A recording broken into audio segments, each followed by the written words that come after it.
বাবা বাবা বাবা বাবা বাবা বাবা আমাকে 500 টাকা দাও তো, ফুটবল কিনবো বন্ধুদের সঙ্গে খেলার জন্য।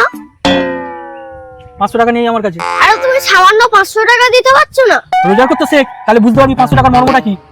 সামান্য 500 টাকা। তুমি 500 টাকার জন্য আমাকে এত অপমান করলে তো? ঠিক আছে, আজ আমি 500 টাকা রোজগার করে তারপরে ঘরে ঢুকবো, নাহলে ঢুকবো না। सिस्टम पार देंगे। হ্যাঁ যা যা যা যা, ওরকম কত দেখা আছে রোজগার করতে যাচ্ছে 500 টাকা। আজ আমি 500 টাকা রোজগার করে ঘরে ঢুকবো, নাহলে ঢুকবো না। ওরে হয় বল, আমার একটা লেবার কম মানে বুঝতে পেরেছিস তো? আরে বুঝতে পারছো না, একটা লেবার কম মানে বুঝতে পেরেছো তো আমার কতটা কাজের ক্ষতি? কি বলবো তোমার। আমি তোমার ওই লেবারের কাজটা করে দেবো। তুই করবি? আচ্ছা ঠিক আছে, তোকে 300 টাকা দেবো। 300 না 500 লাগবে।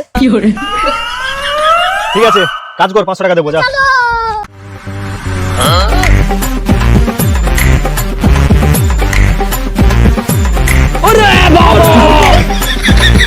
ये सब क्या देखना पड़ रहा है। টাকা দে তো সাইডে। এই যে দাদা, আমার কাজ হয়ে গেছে, আমার পাওনা গন্ডাটা বুঝিয়ে দিন। তা আমাকে বলছিস কেন? যা, সেখানে ঠিকাদার আছে, ওখানে টাকা দিচ্ছে, যা ওখানে যা। কই আমার 500 টাকা দাও। তুই 500 টাকার জন্য আমার কাজের এখানে চলে এসেছিস? আরে বাবা তুমি এখানে